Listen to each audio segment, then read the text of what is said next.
The following talk was given at the Insight Meditation Center in Redwood City, California. Please visit our website at audiodharma.org. There's a foundational book, teaching book in Zen called the Platform Sutra. And it's attributed to the sixth patriarch, the sixth teacher in the lineage of Zen in China, who kind of, from him, the whole Zen tradition in China exploded into Chinese Zen. So he had this book called the Platform Sutra, and in there's a little teaching which is kind of profound, I think, or interesting, that is very simple, and in various ways it says that wisdom and meditation are the same. Don't think that wisdom and meditation are different. They're one and the same. So there's kind of equality. So when you practice meditation, you're practicing wisdom. If you're practicing wisdom, you're practicing meditation. That's how it's translated into English. So once upon a time, I mean really, I looked at the Chinese text to see what it actually says for itself. And it turns out it doesn't say that wisdom and meditation are the same. Because the word, the actual character there, that translators translate as wisdom, is the character for kindness. And so it says wisdom and kindness, kindness and meditation are the same. Don't think that kindness and meditation are different. There's one and the same. If you're really practicing meditation, there should be an element of kindness in it. And kindness is, I think of as a form of love that doesn't involve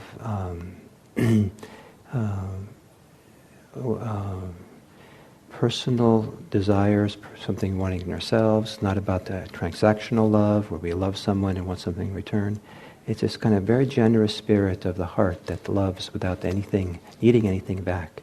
Just a genuine, simple kindness.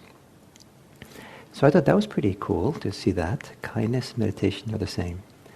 So then I went to my one of my professors of Zen, who knows, these texts very well, expert in Chinese and Japanese Buddhism and Zen Buddhism and the language, the characters and all that. And I said, look, what I found, that English translations say wisdom and meditation, but the Chinese actually says kindness and meditation.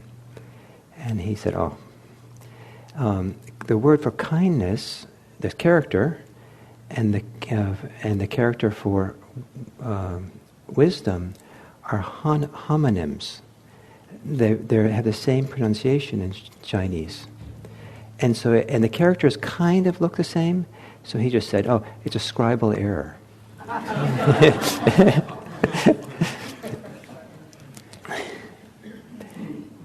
So what do you think? Maybe there was an error, but which way did it go? Did it start with kindness, that was the original, or start with wisdom, what was it?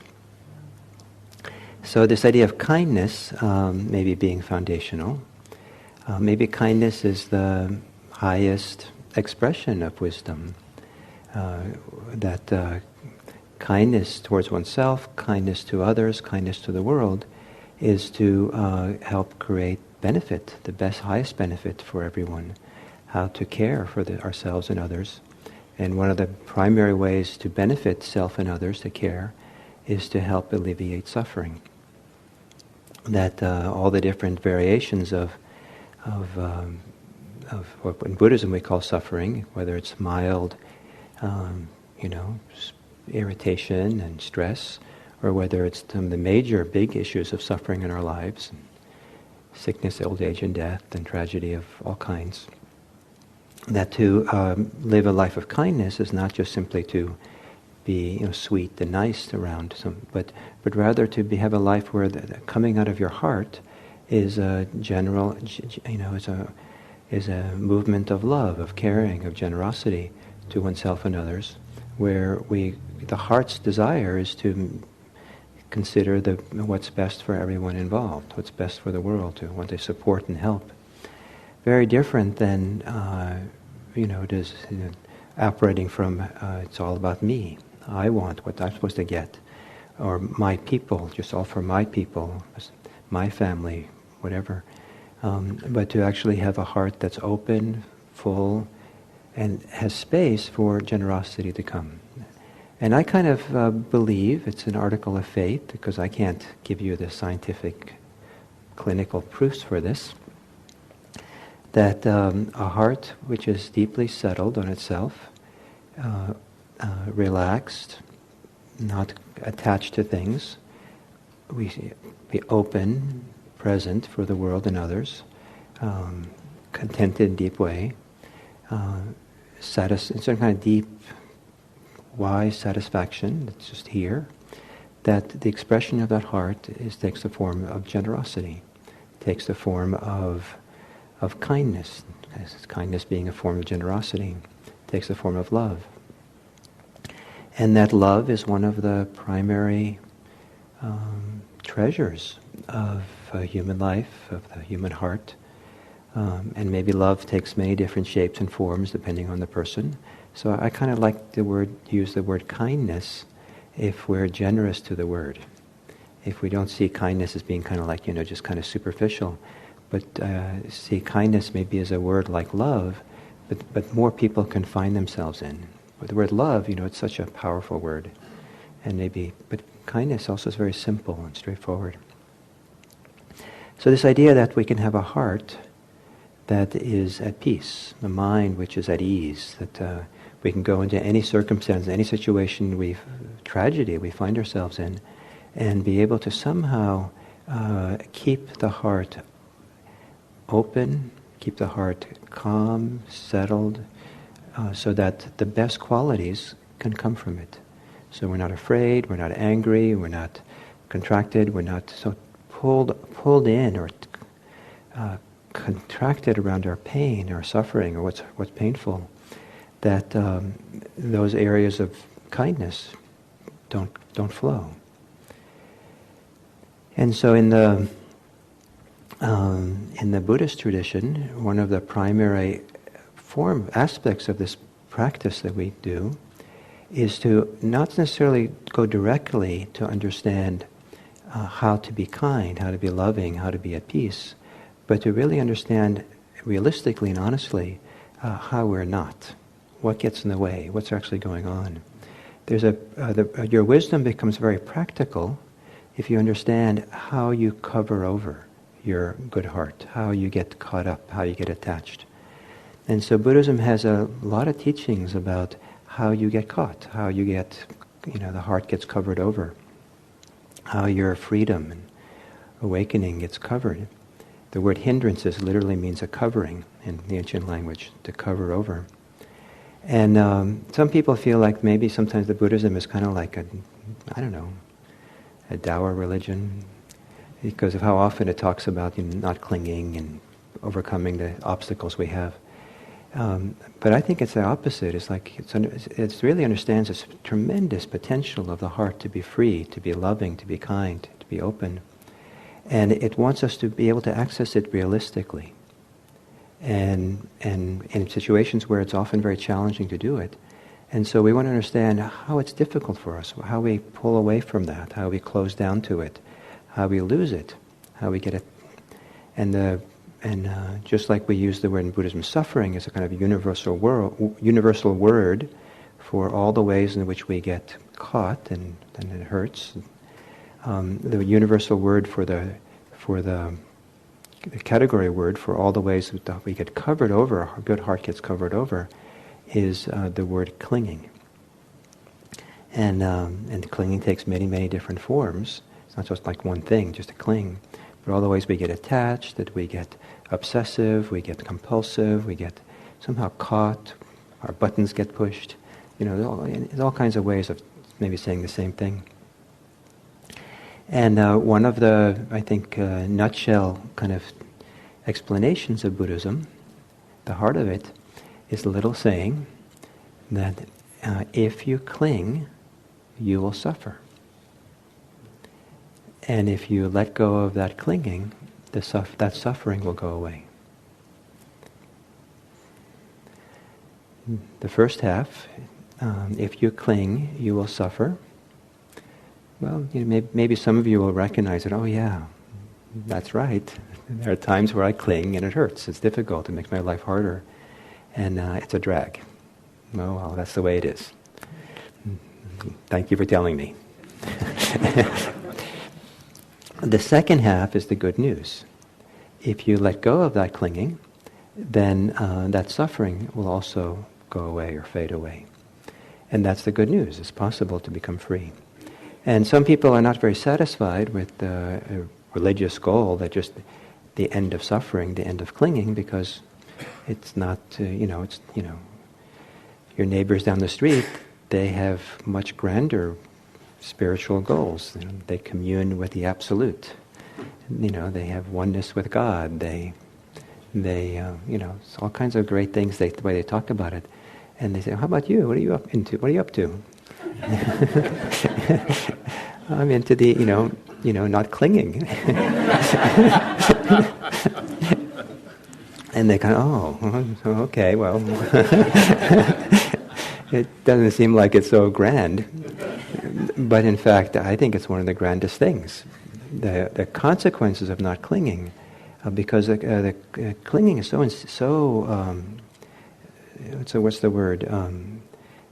Pervasive in the heart, so deep rooted, that to really do the deep work to free yourself of that provides some of the most sublime and wonderful states of mind and states of heart possible. And more importantly, it clearly gives freedom to the heart, to some of the best qualities of heart then have a chance to come surface and to be there. So clinging. So part of the task of Buddhists is to understand clinging, to understand how we cling, what we cling to. And so the whole, so part of Buddhist teachings is to understand the ecology of the mind, the human mind, and what goes on in there. And so there's a list of 4 species of clinging that are kind of, they're usually sometimes they're considered visitors, so we can call them like an invasive species, because they don't really part of the native territory at the heart. But so sometimes you introduce kind of invasive species, it kind of messes things up in the ecology. So these 4 invasive species are clinging to sensual pleasure, to comfort, clinging to views, opinions, to stories, clinging to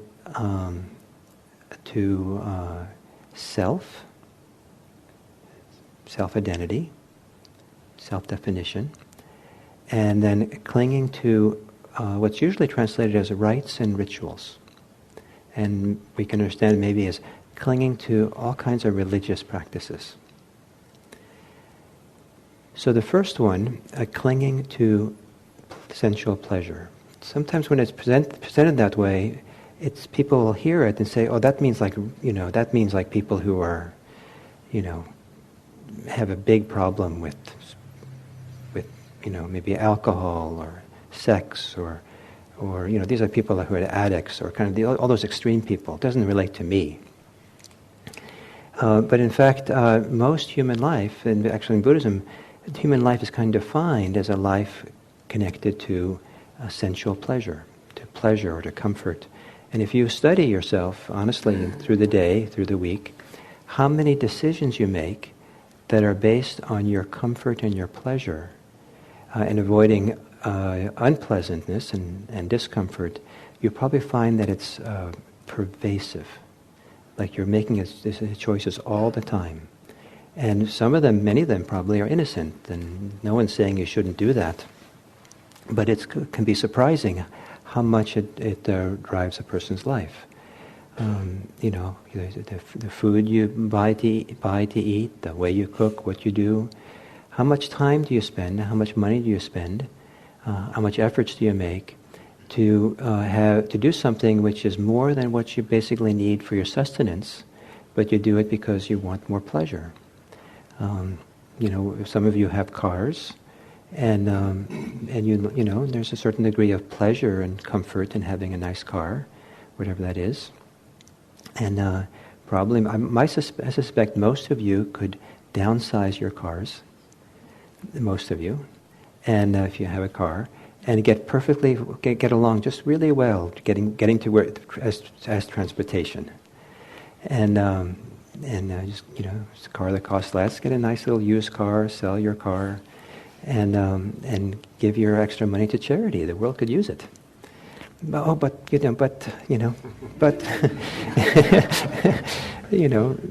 there's a certain degree of pleasure and comfort and delight and status and all kinds of things that come along with the car.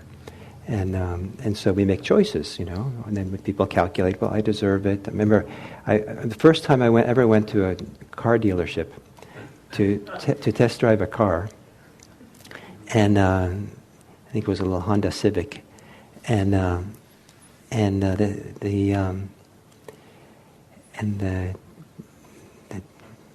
dealer who was gave me a test drive, as we were driving around, he started talking to me about getting an air conditioner for the car, and he said to me, "You deserve an air conditioner.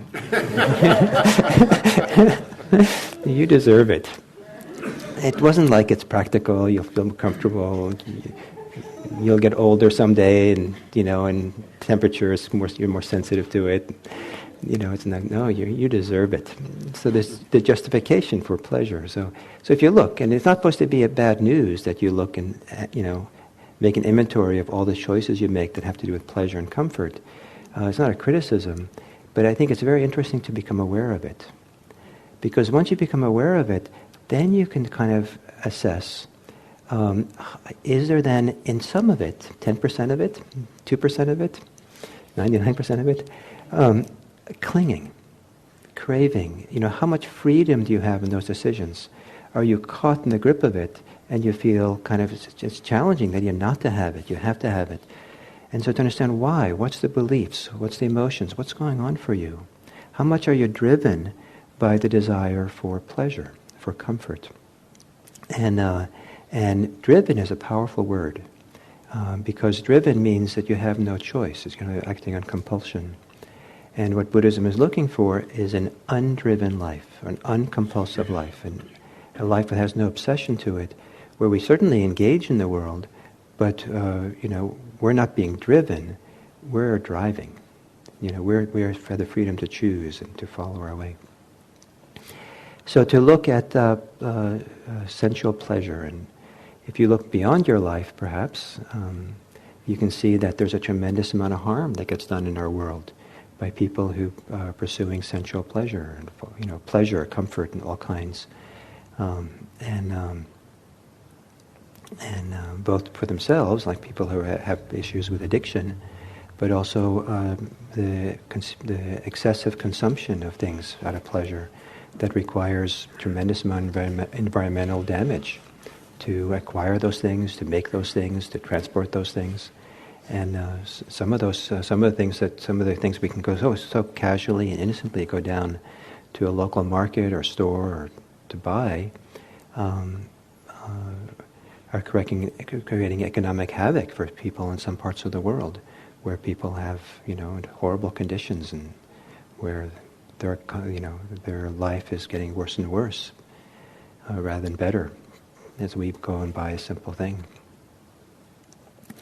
So that's one clinging, the clinging to sensual pleasure. The second clinging is to opinions. The classic word is views, but opinions, stories, philosophies, opinions. And but I like the word stories because many people don't want to admit they have views, philosophical views, but a lot of people have stories that they're holding on to. Stories about who said what to who, perspectives about different people, stories about themselves, what happened to them, what they want to see happen, what it's all about. And we live in a world of story making, of beliefs, views, of ideas of what is and isn't and what should be. And very few people, I think, recognize how attached they are to their own views and stories.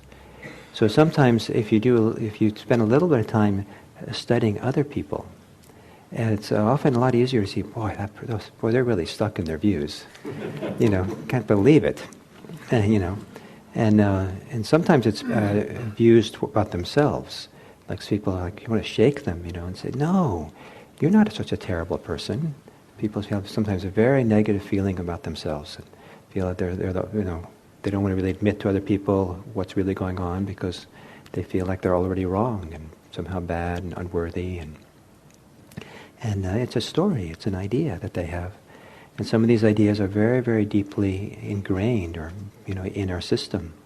Sometimes they come from our society.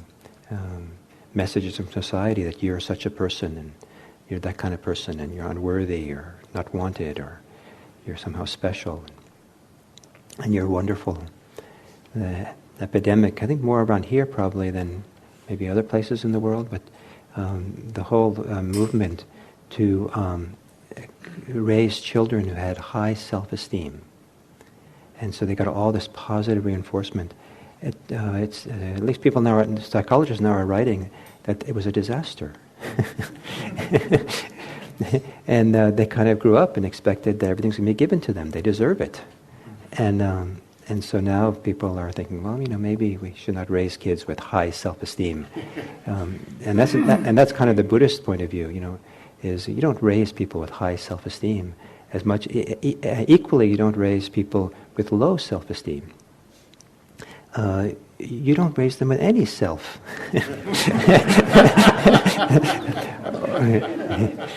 or not any self, but any kind of philosophy and ideas about who they are and who they are in comparison to others. But rather you help people to live an engaged, full, kind, peaceful, maybe passionate life, engaged life. But you don't need to kind of put this kind of veneer of either self-worth or lack of self-worth. Maybe Buddhists end up looking like they have self-esteem, self-worth because they're engaged, but they don't think of themselves that way. They just are here, responding, dealing, doing what has to happen. So the stories, what stories do you live under? As you go through the week, to look at what are the beliefs, what are the things that you are believing are true in this situation, true about yourself, true about others, and then some of those things probably are true. But how do you relate to those truths? How do you relate to those stories? How do you relate to the memories? And as I'm fond of saying, every once in a while I have a grudge against someone, and I have learned that my grudges are usually not reliable. That there's a story, an idea that I'm holding on to that, somehow in my little mind I've kind of a little wrapped around. And so what I've learned that because I make a habit often when I have a grudge, is to go find the person and be in their presence and talk to them. And as soon as I'm in their presence, the story that I've been living under doesn't have much, much power anymore, much legs. It's kind of like, I can't sustain it. Some of these stories are most sustainable in the privacy of my own mind. And so it's important for me to get out of my mind. And one way to get out of these, the stories of my mind is to be with a person I'm having challenge with, and see them, and see, and then I have a different, because in my mind I see the person only through the snapshot I have of them. When I'm with a person directly, they become not just a snapshot; they become more dimensional, and so then it's usually then I kind of things soften up and my heart softens, and then we have a conversation. So being caught by stories. So the third form of clinging is, I think of it as a variation of the views and stories and opinions, and that is self, clinging to self. And I've already talked a little bit about some of these things just now, but it's a seemingly very innocent thing to locate oneself here. I'm here, and you're there. And since I'm here, we can kind of start dressing here with stories and views and of all kinds. And we can also kind of start feeling very defensive or about the self. I'm here. And so it can seem very innocent to have this sense of I. But the I, when we have me, myself, and me, and not mine, we have I, it's a magnet for stories. It's a magnet for beliefs. And the more beliefs and stories we have around the I, the more we tend to cling around the I. And there can be a tremendous amount of clinging around I. And one of the places to see it, many places to see it, but one place to see it is when there's fear. Next time you feel anxious, look and see what is the nature of the I that's anxious. What's the beliefs around self that are operating when you're afraid? Chances are that most people in our kind of environment here, when you're afraid and anxious, it's not because the mountain lions are about to pounce. It's not because, you're in a war zone and people are shooting, and it makes sense to be afraid. But often it's anxiety about imaginary things in the future, what might happen. And so it's a story, this imagination of the future. And so what is it what's the sense of I that's going on? What's operating there? What's the beliefs, the stories we tell ourselves? It's hard to see, but that doesn't mean it's not useful to try to uncover what it is. And sometimes you're having a conversation with a friend and saying, I'm anxious and I'm wondering, what is the notion of self that I'm operating under? I wonder if we can have a conversation. You can ask questions. We can explore what's going on here. That I have an idea that, to be a good self and a successful self, I have to show this side of me, or I can't have this happen, or, I'm afraid of being rejected. That was a big thing when I was young, in my early 20s, is that I had a tremendous fear of being rejected by people. And so there's a story about self, that I was unworthy and I would do something wrong and I'd be excommunicated from the Church of Human Beings. And so there's a lot of selfing going on there, a lot of self-ideation. So this whole way we identify ourselves, define ourselves, it can be a place people cling. And one of the very important kind of directions that Buddhist practice goes is learning not to cling to self-definition, not clinging to self-identity, not clinging to me, myself, and mine. And not so you become invisible or you don't count or become, kind of because you're not supposed to be anybody, you're supposed to be like a couch potato or I don't know what. But because we actually limit ourselves by the clinging to self-definition. And there's something about freeing ourselves from self-definition, the clinging to it, that actually makes us much bigger. It enhances us, makes us much more available to the world in a much more creative, dynamic way than if we have to be always just one way. And then the final clinging is clinging to, in the Victorian English translations of Buddhist texts, it was called rites and rituals. And I think the Victorian English who made these translations, they were kind of reacting against Christianity and Catholicism and priesthood and rites and rituals and superstitions. So the word, the two words, it's sila and vata. And sila in Pali means ethics or precepts. And vata, it can mean a variety of things, but it also just means religious practices. And I like to interpret these two words, sila, vata, in the most broad way possible. It's being attached to ethics and spiritual practices of every kind. So for those of you who are kind of troubled by having ethics and precepts, are happy to hear this. the aversion and resistance and reaction against ethics and precepts is a kind of clinging. So, don't be too much into being against them. But religious people all over, and I've seen it in Buddhism plenty of times, they tend to cling sooner or later to their practices and to their ethics and their behavior. And it makes some sense because you're doing something you think is very helpful and valuable, something you love, and so you kind of want to preserve it or be into it. Or it's very important for you, doing it for very important reasons. It's like your lifeline, the practices, and so you want to hold on to that lifeline because it's so important. But often the clinging which is really dangerous is the clinging where the religious practices and ethics are entangled with clinging to self. So the third clinging. So self-identity, trying to prove oneself and show oneself as being someone special. And I saw this when I first was involved in Zen. And there was this, independent of the Zen kind of robes and stuff that people wore at times at the Zen center, when they walked around kind of in life, just in general, a lot of people had a uniform. This was back in the 1970s.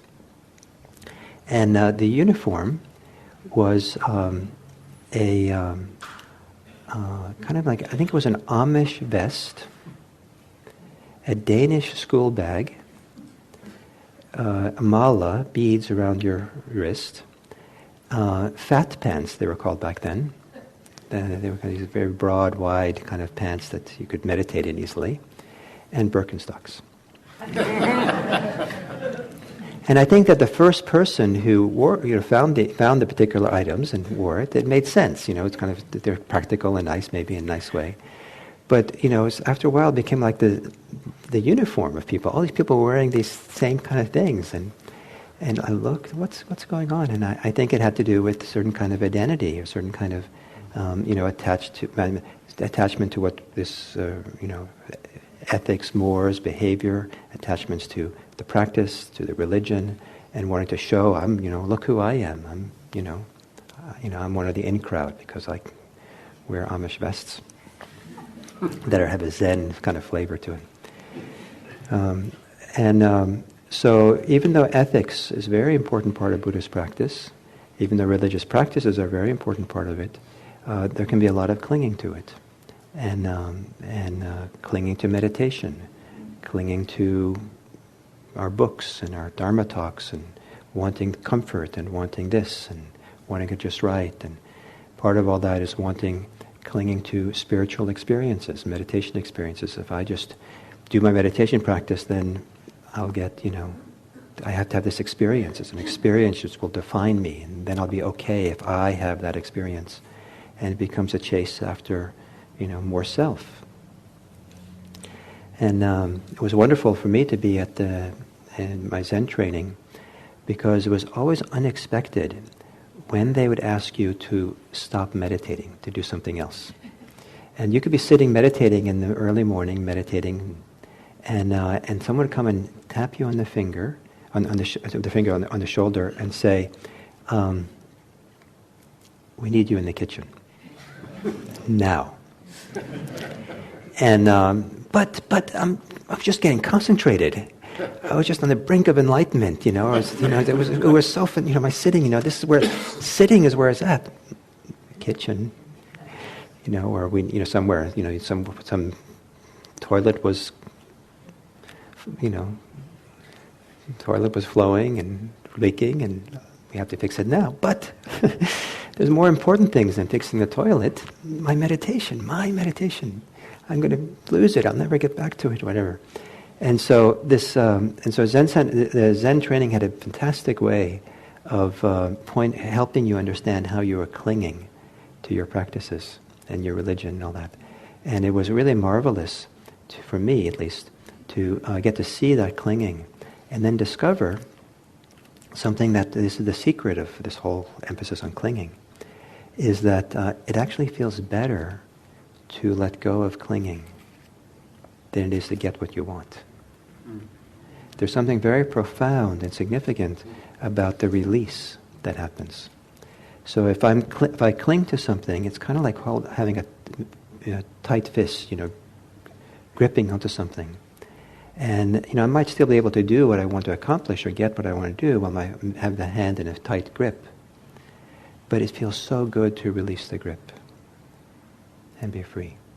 And that's part of the wonderful secret of Buddhist practice, is how wonderful it is to be free. How wonderful it is to let go of the grip, let go of the clinging.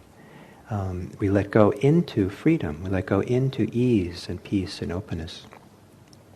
And to begin to value and appreciate and be delighted, to feel attracted to the pleasure, the meaningfulness, the openness, the satisfaction, the peace of a heart and a mind that doesn't cling to anything, is kind of the direction we're going. And what's marvelous about this non-clinging is that as soon as you cling to even that, you've lost it. So you can't quite have it in the conventional way of having something. We're used to having something by holding on to it and defining yourself by it and being it and, making a great story about it. You have to kind of keep opening, and you kind of, in a wonderful way, you're kind of left with nothing. Because as soon as you make it into something, you begin tightening up. And in that not having nothing, which is an ancient Buddhist idea, the idea of having nothing, not because you have physically nothing, but you're not clinging to anything. And then what can flow is the best qualities of our hearts, and be available to ourselves, be available to the world. And I think that this is where our kindness has a chance to flow. And whatever kindness might mean for you. Love, kindness, care, generosity, goodness.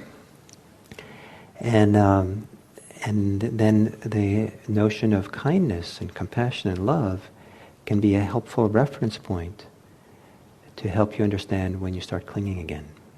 Because when you lose the kindness, lose the compassion, lose the inner peace, that's a fantastic, wonderful, important place to stop and look and see what's going on. So, paraphrase another quote that I like. The bumper sticker for Buddhists is, "I stop for clinging."